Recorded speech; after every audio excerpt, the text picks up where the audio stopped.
And on something else that's largely unreported about firearms, CNN is finally getting clued into what gun owners have known all along. Women and minorities carry guns too. In their article, Liberal, Female, and Minority, America's New Gun Owners Aren't Who You'd Think, they express surprise at something a lot of us have noticed. Like firearms dealer and instructor Brandy Joseph said, quote, "There is a huge uptick in female owners. Women are getting trained. Women are carrying. Liberal and conservative." The report focuses on several African American women who came for their first training session, led by Laranya Day, who said, quote, "Our society and climate is changing. It's just better to be prepared for your own safety and protection. That's how we feel." It can be intimidating to newcomers, and they're no exception, like Jamie Beverly, who said, quote, "Seeing all the guns on the table, I was like, ugh." When the reporter asked if she'd ever want to carry, she replied, "I don't think so." And that continued after the training began, when they felt the raw power and heard the sound of the gunfire through their ear protection. Crisia Regalado said, quote, "Just the sounds, the vibrations of each impact, made me very jittery and shaky, and I had to excuse myself out of the range. I don't know, it just triggered something inside of me, and it made me scared."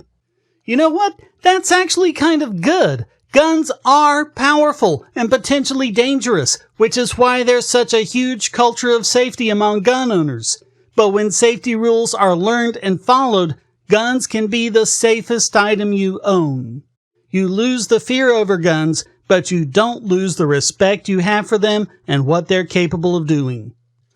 Regalado's wife, Jessica Mendez, voiced what many others have in recent years in the growing need for personal protection. Quote, "I'm a Mexican woman in a same-sex relationship. I need to feel safe. I need to feel protected. And right now, the laws and the things that are going on don't make me feel safe and don't make me feel protected." All that's really happening is the illusion falling apart. They were never protected by their government, as we've covered numerous times. Police have no duty to protect anyone. Their instructor, Tom Nguyen, spoke of training mostly liberal clients from all backgrounds, genders, and orientations. Quote, "I never intended to become an instructor, but the need from the community was there. And there's also folks from my own liberal community who see me as, oh, you like guns, so you must be a gun nut. But that's not really it at all. The more I educate those who are formerly anti-gun, the more they actually realize that there's more nuance to it."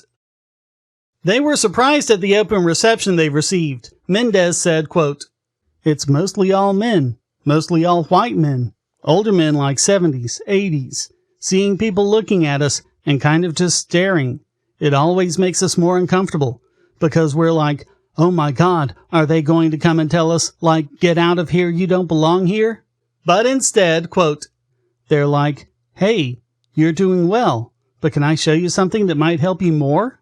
See, CNN? That's what actual tolerance looks like. Yes, they were welcoming, encouraging, and helpful, but as surprising as it is to them, it's no surprise to anyone in gun culture.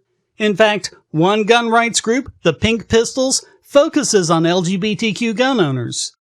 But they're not getting that kind of understanding from their own friends and relations. Charlene Ward said, quote, "Do you have some friends who would be totally turned off by this? Absolutely. That's their choice. I'm exercising my choice."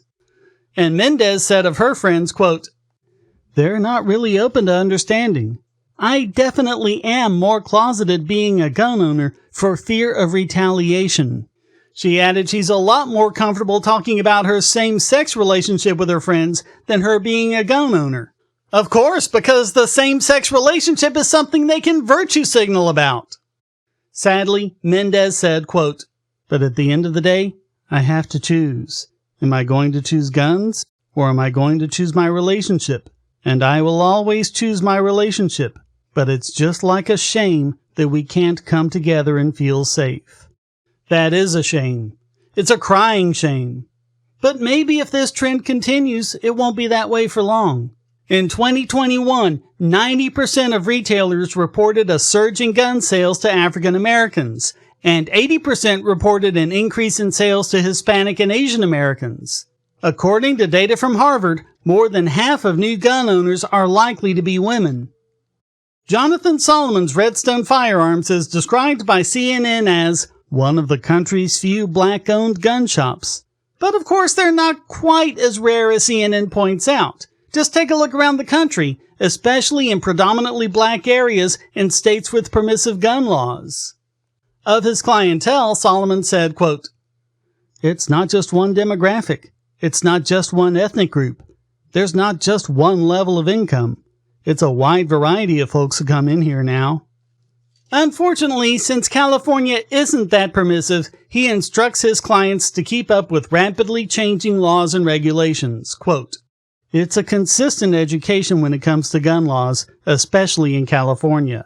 And it's inexcusable that it should be happening with a fundamental human right, one so important it's guaranteed by the Constitution." As Nguyen cogently put it, quote, "It's really convenient to think that if we just ban an object, if we just ban guns, then all of our problems will be solved. All of society's problems will be solved. But that's not true. I want to destigmatize lawful and responsible gun ownership." After completing the class, Ward said, quote, "I just feel liberated. I feel like, let's move on to the next step. License to carry. Get the concealed weapon." If you've ever wondered why the news media is so desperate to paint gun owners and gun rights advocates as racist white supremacists, this is it. This is the reason right here. There are a lot more liberal, minority, LGBTQ, and trans gun owners than people think. But as we've just seen, it's because they're forced to stay in the closet by the intolerant left. As Ward said, quote, "Most people have in mind the cookie-cutter firearm owner, right wing. But then there's the other side that is quiet. They own guns. They're buying them. They're stockpiling ammo. It's just not on their Facebook pages, and it's not their profile pictures." But the mere fact that CNN of all places is covering this story may be a good sign. Maybe there'll be increased awareness among intolerant progressives as more and more of them are awakened to the reality of it. In the meantime, gun owners will accept them all for who they are.